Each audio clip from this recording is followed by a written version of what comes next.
Alpha Max, a premium gluten-free antioxidant formula containing high-potency alpha-lipoic acid.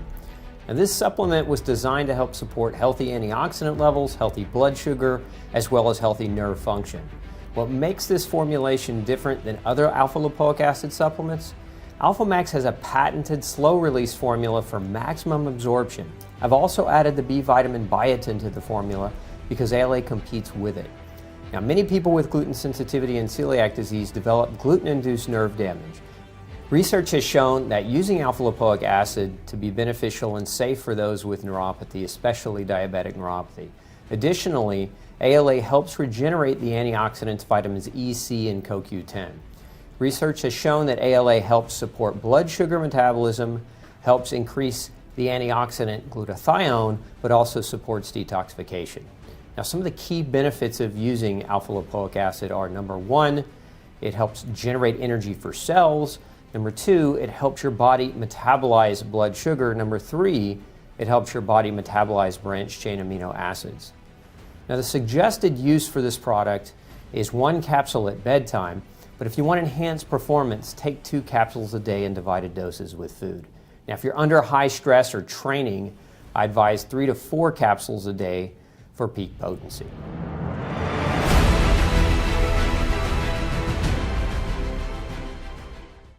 What do basketball, pasta, high blood sugar, cholesterol, and a Vax tax have to do with each other? Find out today on the Dr. Osborne Zone. You unlock this door with the key of compassion. Beyond it is another world, a world of science, a world of common sense, a world of sanity.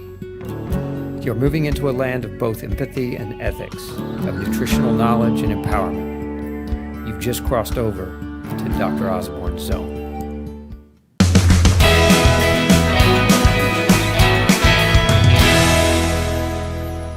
Okay, Doc, so today's question is, growing up, did you participate in any sports? Yeah, that's a good one. Not a sanctioned sport, but one of the things that we did, my brother and I, when we were growing up, is we would take PVC pipe and we would wrap socks around the ends of the PVC pipe. So you imagine a big PVC pipe, we'd bend it and we would duct tape it so the bend would hold, and then we would wrap socks around the end of it and then duct tape the sock over the end to be the tip, and then we would make a handle at the base so you could hold it, and you had the big sock flaring out and taped around it so that you had like a hand guard. And if you want to call that fencing as a sport, but we then proceeded to go after each other with these swords. And I've got a number of welts or memories of welts from those fun days. Again, not a sanctioned sport, but certainly something I did. Now, sanctioned sports, my favorite was basketball. I played basketball from the time I was 12 years old in sixth grade all the way through high school.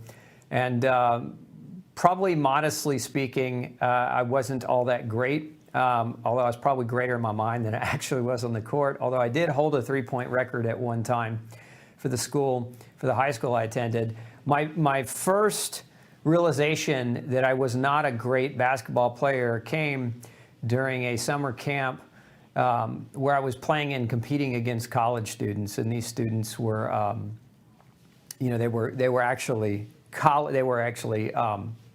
scholarship students that were off at college playing under scholarships basketball. And so one of the guards that I was pit up against, I couldn't believe how fast he was. He moved so fast. He left me literally out of my shoes. He faked left and I went right, and my shoes fell off and I was on the floor. That's how fast the guy was. And that was the day I really realized I'm not that good at basketball. So yeah, I did play sports. I enjoy sports quite a bit, but as far as my skill set, I think I'm just an average Joe.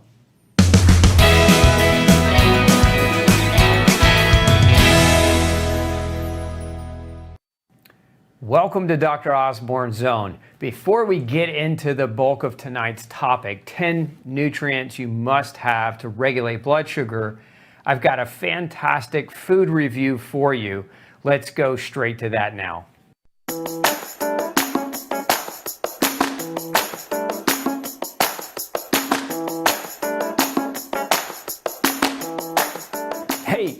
welcome to food that doesn't suck. Or maybe it does. Let's find out.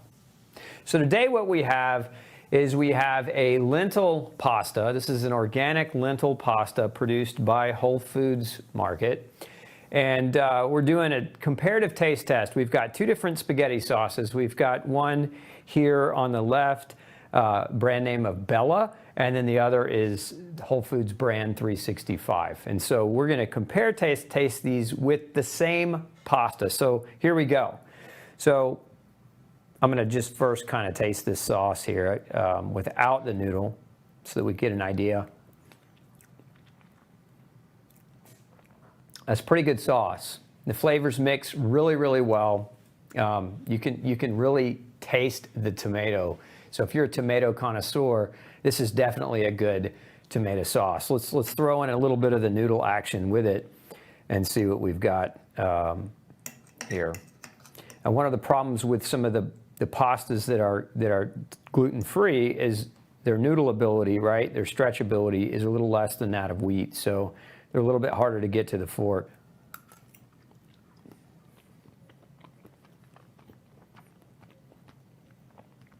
So in this case, the lentil pasta is a little on the, crunchy is the wrong word, but it's closer to like an al dente.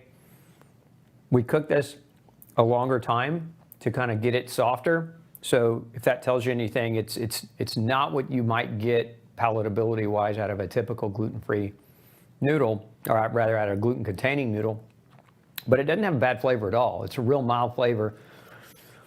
And when you mix it with the sauce, it blends really well together. I would just simply say if you're looking for gluten swappability, right, the swappability factor of how well does it translate from a gluten-containing pasta to a non-gluten-containing pasta, I'd probably give it a 7 out of 10 in that regard.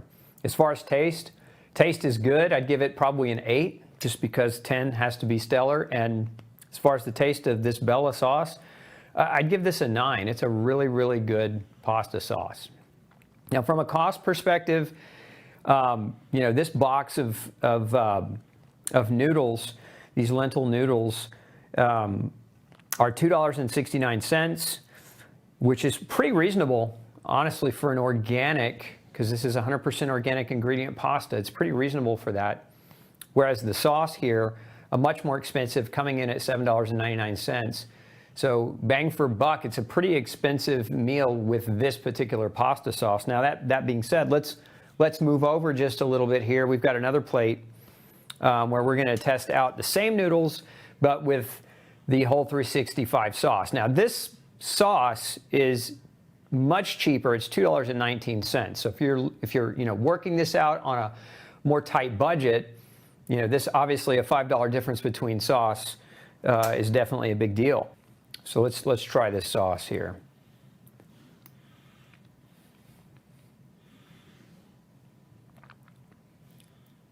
It's pretty good. Definitely not as good as the Bella sauce. The difference that I can pick out is it's a lot more, this one's a lot more herby. And so it's a lot more almost like heavy thyme flavor. So if you really like thyme, you're probably going to like this sauce really well. The tomatoes in this sauce are just not as good. The other thing I'm picking up is a lot of basil. So again, this sauce, if you really like basil as your spaghetti base, you're probably going to enjoy this sauce. But the tomatoes are definitely not superior to the Italian tomatoes of Bella. But overall, not a bad sauce, especially for the cost. So let's check out the noodles with the sauce.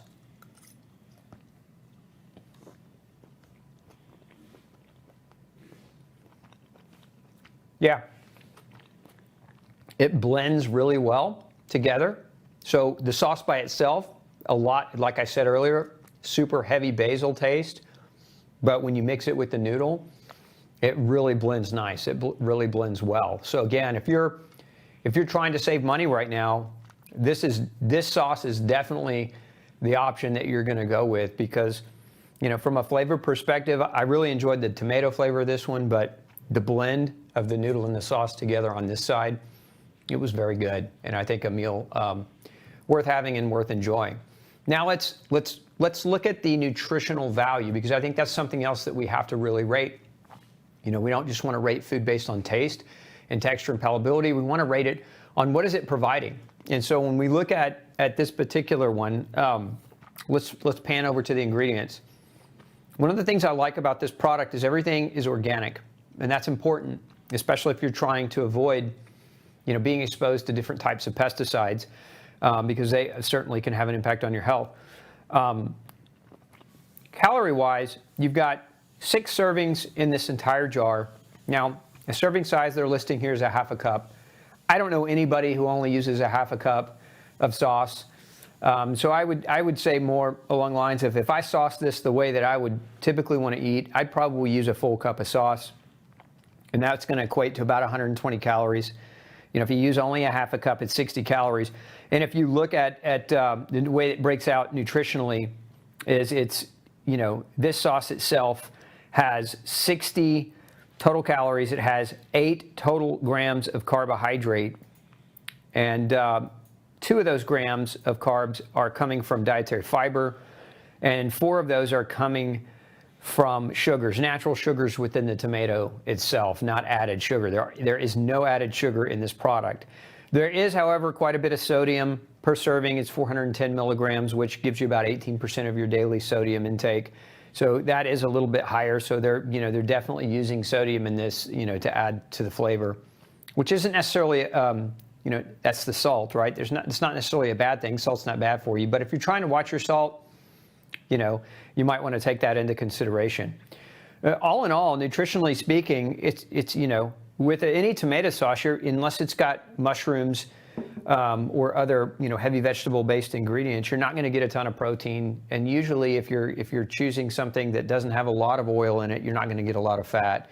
But again, in this case, this sauce has about 2.5 grams total of fat, and that's coming from the olive oil base in the sauce itself. So, you know, if you're looking for more protein in your diet, you're going to get it probably more from the noodles than you are from the sauce. But all in all, not bad nutritionally. If we look at this Bella product, this Organico Bello sauce, you know, from a calorie perspective, same thing. We've got 6 servings in the container. It's half cup as a serving size. Only this comes in a little bit lower in terms of calorie value. It's 50 calories per serving. It's got a little bit less sodium in it as well, and it has a little bit less carbohydrate in it as well. 7 grams total of carbohydrates, so it comes in 1 gram lower. Again, 2 grams of fiber, 5 grams of sugar, but those are not added sugars. Those are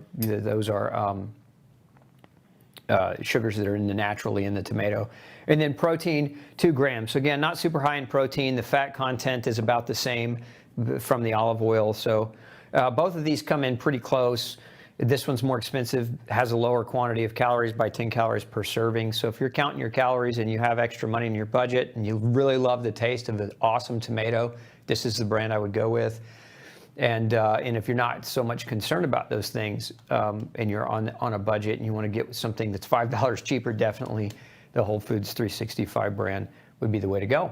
Today we're going to be talking about 10 nutrients that every diabetic and every person with blood sugar problems needs to understand, possibly even supplement with, to maintain healthy, solid blood sugar control.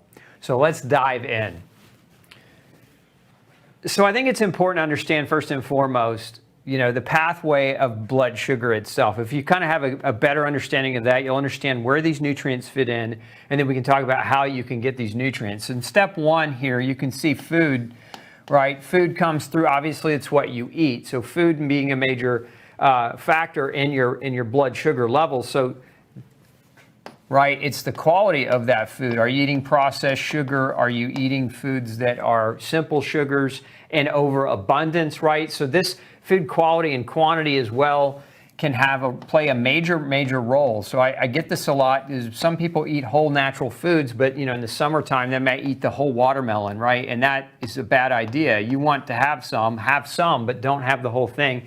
excessive amounts of fruit, even though they're real whole foods, can drive up your blood sugar as well. And you got to keep that.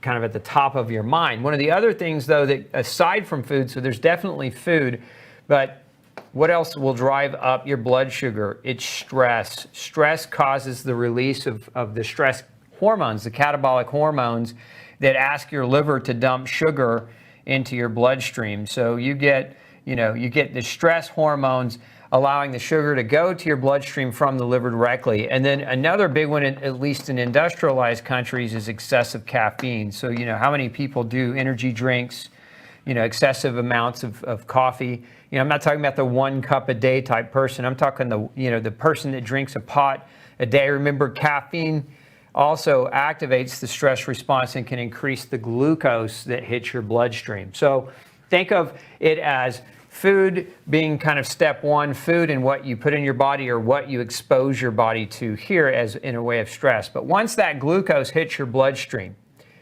we get this signaling effect to the pancreas. And on the surface of your pancreas, you have all these vitamin D receptors, right? And that vitamin D activates those vitamin D receptors. And we'll call this step 2.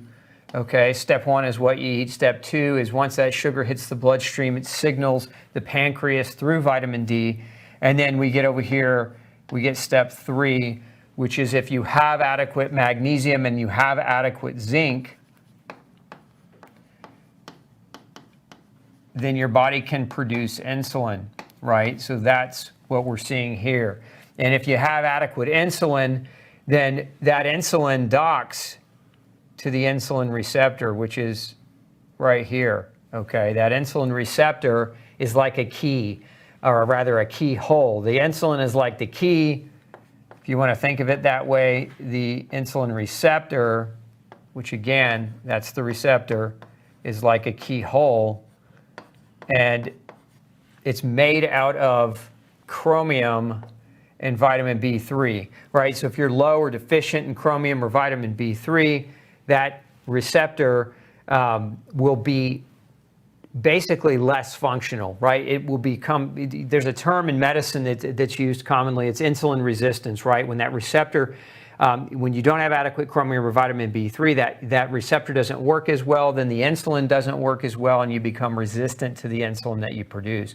But even beyond that, right? Once we get beyond step, again, we call that, up here, we call that step 3. And then we get here, which we'll call step 4. And so that's what's called secondary messaging. It's where calcium and inositol help to pick up the message from the receptor and deliver that message to this structure right here. Scientifically, this is called a GLUT door. We could also call it a glucose door, but it's where this door opens and it allows the glucose to come out of your blood into the cell, right? And then it traverses into your cell, and it goes through a number of different biochemical processes to be broken down. There's a couple of different processes that occur, and these processes require, to a large extent, B vitamins and CoQ10, coenzyme Q10, but you could also, copper is also required, and iron is also required in that process, although the focus here is on B vitamins and CoQ10. So if you can break down that glucose once it enters the cell using vitamins and CoQ10, then you can get to that last step, which is energy production, energy or ATP, right? So again, step 1, we have the quality and the quantity of the food. Step 2, we have the vitamin D reception being messaged and creating insulin in step 3, and then insulin docks to the insulin receptor in step 4. We have the secondary messenger aspect or function, which allows glucose to come into the cell, and that would be what we call step 5. And then the last step, which is the generation of energy through the metabolic breakdown of that glucose. So again, as a review, I know I maybe threw a little bit too much chemistry at you, maybe not, but the important thing to review here is that you need nutrients for this to happen. And so if we're talking about those nutrients, what really are we referring to? We're referring to vitamin D, zinc, magnesium, we're referring to chromium, vitamin B3 specifically, and then calcium, inositol, which is like a B vitamin, and then we're referring to as well CoQ10. And then you also have the whole group of B vitamins all together. So these are the 10 that you metabolically, you absolutely have to have them in place in order to regulate blood sugar. Now, I want to pose this question to you. How many of you have been to the doctor, been told you have diabetes, and then been put on a medication, right? And maybe told to change your diet and exercise, but usually the conversation, at least in my experience, it goes like this. You need to eat right, you need to exercise, and here's some metformin.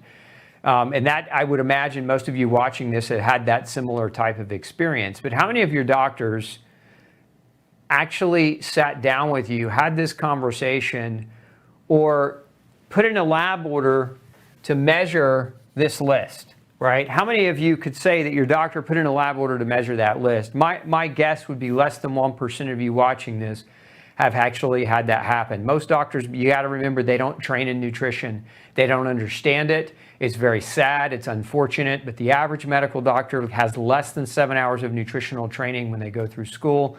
And so this information is typically above and beyond their knowledge base. So now that you have the knowledge, you can take this information in and you can have a decent conversation, hopefully, with a doctor. If your doctor cares and cares about you and wants to understand how to help you better, they can do that. Now, I want to talk a little bit about the role of nutrition beyond what we just talked about, just kind of emphasizing some research here. So what you can see from this research study, I'm showing you the graphic, but I want to kind of highlight, there's two sections of this diagram I want to highlight. And this is, again, for the prevention, the role of nutrition in the prevention of diabetes and blood sugar problems. But you see vitamin here, I've got it circled, and you can see the functions, glucose utilization, which is part of what I just showed you, as well as insulin signaling and insulin release. Those are the things that I just showed you. But then there's a fourth element here, and that's that these same vitamins help to control the production of inflammatory chemicals that can drive blood sugar even higher. Remember, inflammation leads to aggressive production of cortisol. Cortisol elevations over time increase blood sugar. So we want to do our best to try to control inflammation, and nutrients, vitamins specifically, help to do that. We also have over here mineral substances, again, super important. They help with glucose transport, and they help with what are called redox reactions. If you've ever heard the term antioxidant, that's what this is referring to. We commonly, as part of our natural body process, we have a kind of damage that occurs on a day-to-day basis. The maintenance or the housekeeping of our biochemistry leads to the production of compounds called free radicals. And these free radicals can increase blood sugar, they can increase insulin resistance if they're there aggressively, again. And that's where minerals can play a role, because many of our minerals are very potent antioxidants that are going to help to basically to control the aggressive nature of these free radicals forming, especially as a result of getting too much carbohydrate and glucose in the diet. Now let's go to this other research study that I want to show you. This is kind of just a review, the role of minerals and trace elements in diabetes and insulin resistance. This was published in the journal Nutrients here recently, and so you can see here just kind of in summary, altered levels or low levels. And in this research review, they were reviewing nutrients like zinc and cobalt and chromium, selenium, calcium, boron, iodine, magnesium, and iron. All of these nutrients playing a major role, again, in protecting you from the oxidative stress, because the oxidative stress in and of itself will drive blood sugar, will drive insulin resistance, and drive diabetes. So it's important. Again, they walk away. The key today is to understand that you can't ignore nutrition if you're talking about diabetes. And again, in medicine today, and even in dietetics, where you go to a dietitian or a so-called or claimed nutritional expert, and what do they tell you? Generally, they tell you to eat a complete and balanced diet that's rich in whole grains. And one of the problems with that is whole grains are very poor in nutrient density, so they don't have a lot of these nutrients. And most processed foods that have labels that claim to contain whole grains are extremely dangerous in terms of nutritional value. So you're going to get a lot of calories for very, very little nutrients. And remember, for every calorie you eat, that calorie requires vitamins and minerals in order for you to be able to break it down. Remember, glucose, every molecule of glucose equates to about, every gram of carbohydrate equates to about 4 calories. And you need vitamins and minerals to break that carbohydrate down. That's what I was showing you earlier. So if you're eating foods that are nutrient dense, that's great. But if you're eating foods that are not nutrient dense, grain falling into that category, then you're going to end up making your diabetes and blood sugar worse. So you definitely want to avoid that type of guidance and advice. Eating a whole grain based diet is not necessarily going to help this problem. There's a lot of research now showing, and it's been my experience clinically, that people that do that end up with higher blood sugar, not lower blood sugar. Okay, let's talk about now some of the key things that you should do in order to maintain or to obtain, if you will, because many of you are coming at this from the wrong location. Many of you have diabetes, but to obtain healthy blood sugar, the first thing is diet. What do we do here? Okay, things that we don't want to eat. Obviously, you don't want to eat processed sugar. That should be a no-brainer at this point. If you're diabetic and you haven't heard that, you've been living under a rock. But no sugar. You also want to avoid grains.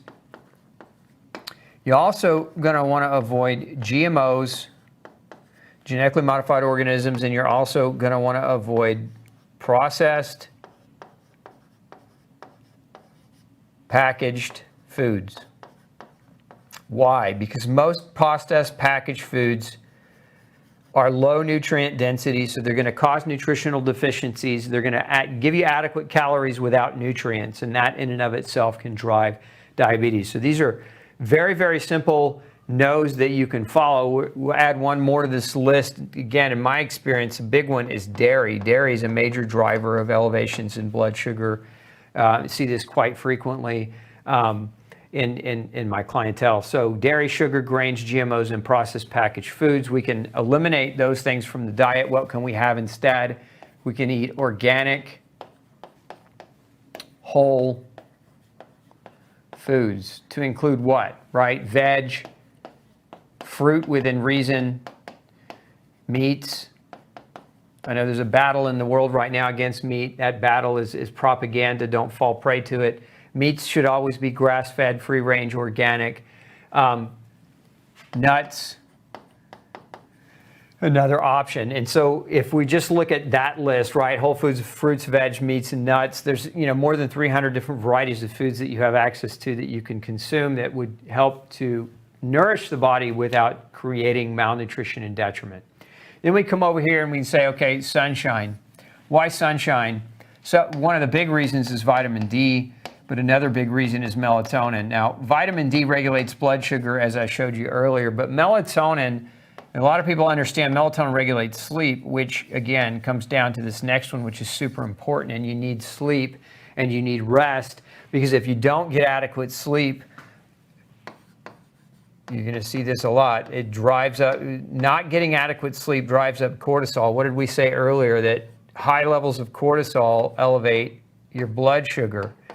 So we want to definitely make sure we're getting sleep, and that sunshine helps us make melatonin that regulates our sleep pattern, our circadian rhythm. Sleep, super critical. The healing and the repairing and the rest, very, very, very critical for you to maintain and control your blood sugar. And then the last kind of fundamental here is exercise. But what does that mean? Because again, I want to be careful not to give you the same advice that that your doctor said, eat right and exercise. What does eat right mean? What does exercise mean? So with exercise, it's very, very important that you understand it's exercise to tolerance. Some of you can tolerate more exercise because maybe you're a little bit more physically fit, you've been at it for a little bit longer. But some of you may be couch potatoes, and some of you may not have done much around the exercise component for a number of years.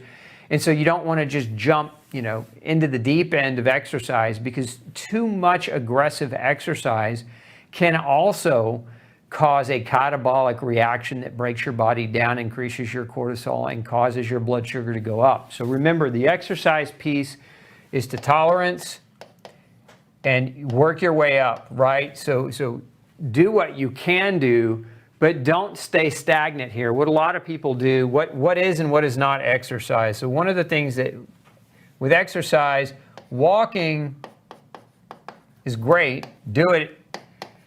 But walking is great, but it is not what we would consider to be exercise. The exercise that's really going to benefit the diabetic, walking, we would call this movement.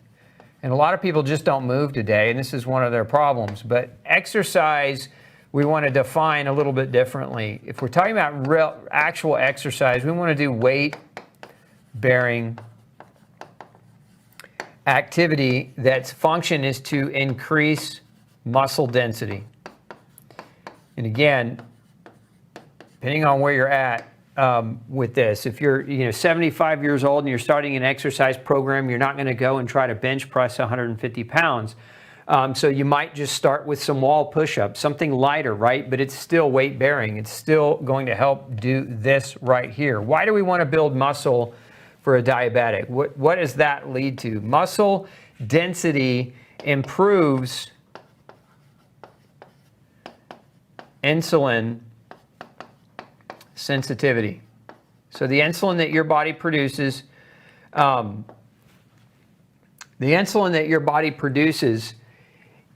works more efficiently the more lean muscle mass you have. And so that goes back to this diagram right here. When we say right here in this spot, in this location, insulin sensitivity depends on chromium and vitamin B3. Certainly get those foods in your diet, but muscle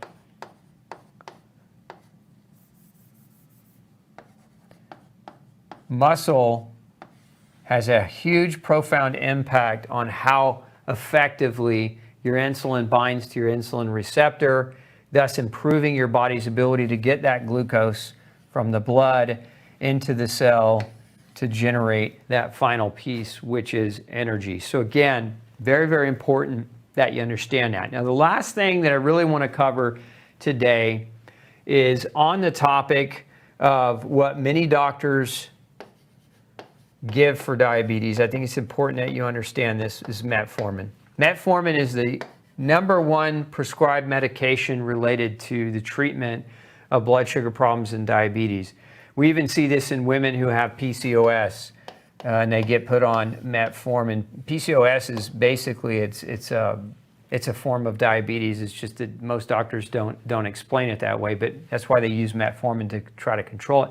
But the problem with metformin is it depletes B12, it depletes CoQ10, and it depletes another B vitamin known as folate.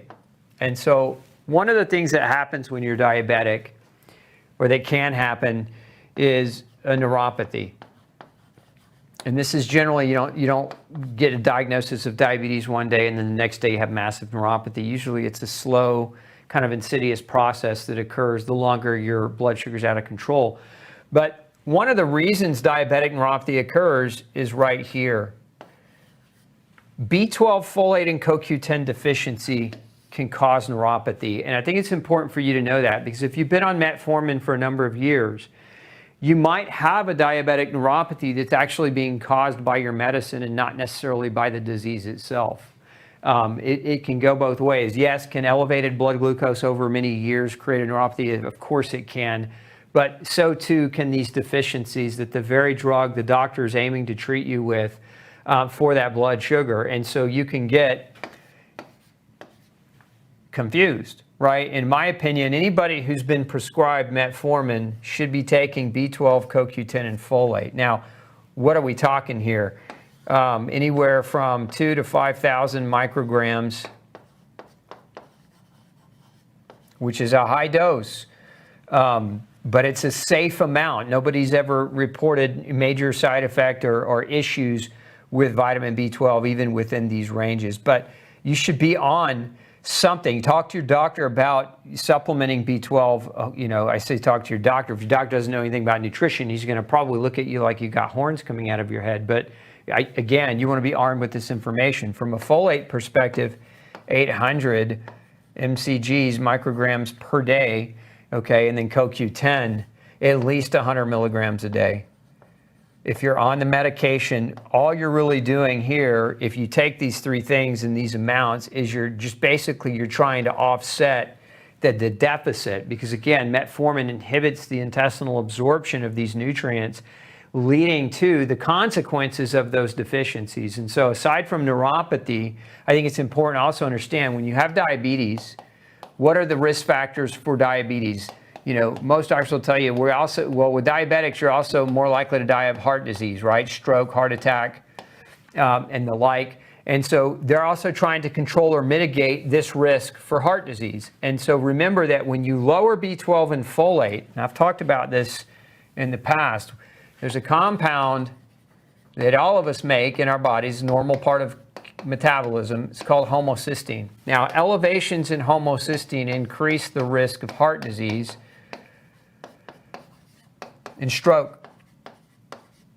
And the elevations in homocysteine are caused by B12 and folate deficiency. And so you can see how this could become a really important thing to understand and a major problem for you.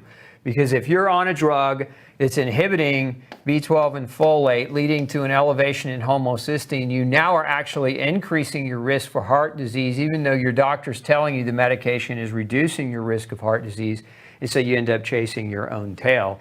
And so again, super important that you understand the side effects of the medicines nutritionally, so that you can take appropriate steps. I'd say first and foremost, it's important to understand that type 2 diabetes, not type 1, but type 2 diabetes is 100% reversible with the right diet and the right lifestyle.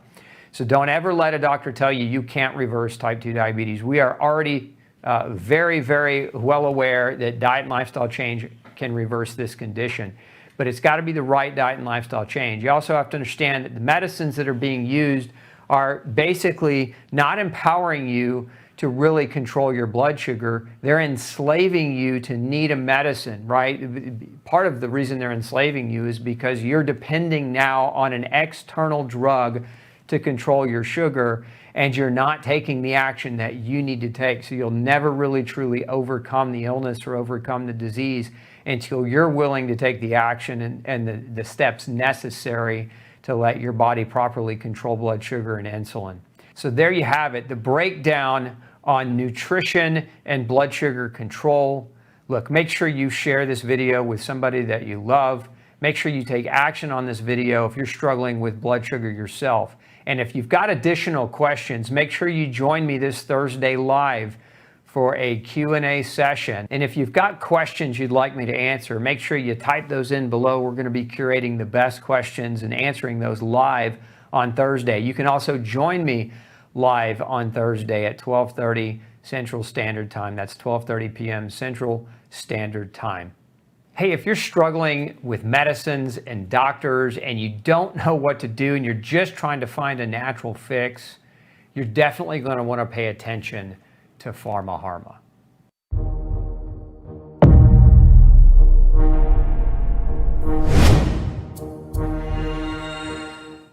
So today we're going to be talking about statin medications. These are cholesterol-lowering drugs. Two of the brand name statins that most people are familiar with, Lipitor, Zocor. There's also Crestor. So if you're taking a statin, you need to pay close attention. The first element to statins that I want you to understand that may have a countering effect to what you're trying to accomplish. Number one is that statins block a nutrient called coenzyme Q10, CoQ10. Now, CoQ10 deficiencies can cause or increase the risk of heart disease. CoQ10 deficiencies have been linked to numerous diseases, including congestive heart failure, and high blood pressure. Again, what's the purpose of taking a statin drug? It's to reduce the risk of the development of heart disease. So if a drug blocks a nutrient and that nutrient deficiency can increase your risk of heart disease, where are you winning in that regard? Something else I want you to be aware of with statins are the long list of side effects. We'll put those up on the screen for you. According to medical research, statins can cause headaches, dizziness, neuropathy, general malaise, severe fatigue, feelings of being physically weak or muscle weakness. Statins can cause digestive system problems such as constipation and diarrhea. Some research shows that statins can cause farting, not very appealing, right? Muscle pain, sleep problems, and statins can reduce your platelet count. So you trade the use of that medication for the potential of all those possible symptoms, and there have even been lawsuits against statins where people have been hospitalized and put in wheelchairs as a result of muscle and nerve damage caused by statins. Now, I don't say all this to scare you. I just want to inform you. You should be well informed, and your doctor who prescribed a statin, if you're taking one, should have had this conversation with you. And I'd like to end this segment with a couple of studies that I want to put up on the screen. In this first study, and this was published in the Archives of Internal Medicine, and it was a meta-analysis, and it had in total over 65,000 participants in this study. And the conclusion of the study was that there was no benefit to using statin medications in people's risk of dying from cardiovascular disease. Now, there's a caveat to that, and I want to make sure I'm honest and clear with you. There was no benefit to using a statin in a patient who hadn't had a prior heart attack or stroke, but who also had risk factors and was considered a high risk factor for the development of heart disease. In other words, these are patients that hadn't had a previous heart attack or stroke. These patients being put on statins, research meta-analysis showed no benefit of being on the statin long term. And that's important to know, because if you're going to your doctor today and you've not had a heart attack or stroke, even if you have risk factors for heart attack and stroke, what this study is saying is that statins won't provide a greater benefit to you. So if the statin's not providing the benefit, but it's providing the Pharma Harma, right? The laundry list of symptoms, the CoQ10 deficiency, why would you want to take it? Now, there's another study that I want to bring to your attention, and this study was published in British Medical Journal, and it was a systematic review of the research. And what this study found is that in people over the age of 60 who had high levels of LDL, which is what doctors consider to be bad cholesterol, that people 60 years and older with high bad cholesterol actually live longer. The research shows that people with high LDL-C live longer than people with lower LDL-C. So if we have that so if we understand that people with high bad cholesterol live longer, why on earth would we try to lower it? And we would combine that with the information from the other research study, which is people who haven't had a stroke or a heart attack don't receive benefit by being on a statin, even if they're in a high-risk category, being overweight, being a smoker, etc., don't receive a long-term outcome benefit in terms of overall mortality. In other words, the risk of dying from a heart attack or stroke is not any higher even being on a statin if they haven't had a prior heart attack or stroke. So you make your own judgment call, but now you're armed with some facts that you can go and have a conversation with your doctor about.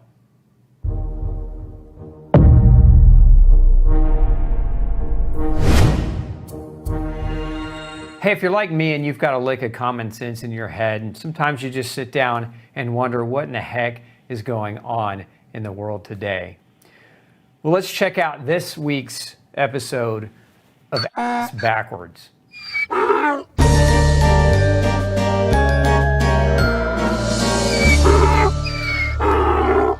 Hey, today's Allison in Wonderlandian-like story comes from the great nation of Canada. Quebec plans to hit unvaccinated folks with a significant tax. That's the news title from the National Post paper in Canada.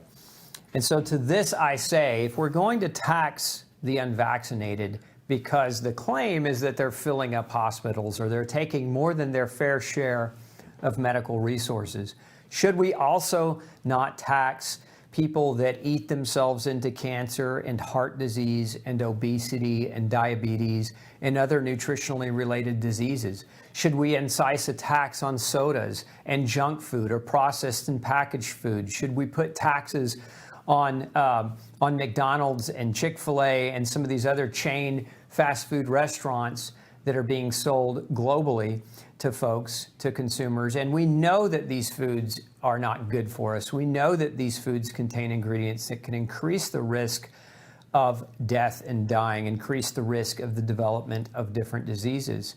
Knowing that, shouldn't we also then default and make the claim that because you eat those types of foods, you're taking more than your fair share of medical resources? I mean, hell, 1 million people every year die of heart disease in the US. Close to 1 million every year die of cancer. Both of these conditions could largely be avoided if people would change their diets and adjust their exposure to environmental poisonous chemicals that are found in food. So by that logic, we really should be, if we're going to tax people who care enough about their bodies not to inject an experimental chemical produced by people with criminal histories and backgrounds, we should really start looking at other folks and saying, who are we really taxing? Should we tax the people that steal the resources through their poor choices, or should we tax the people that care enough about their health to not take up the resources because they're not willing to compromise the safety and integrity of their body? I'll let you do the thinking on that. Hey, leave me a comment below. What do you think about that? And now on a lighter note, a lot of really cute kittens.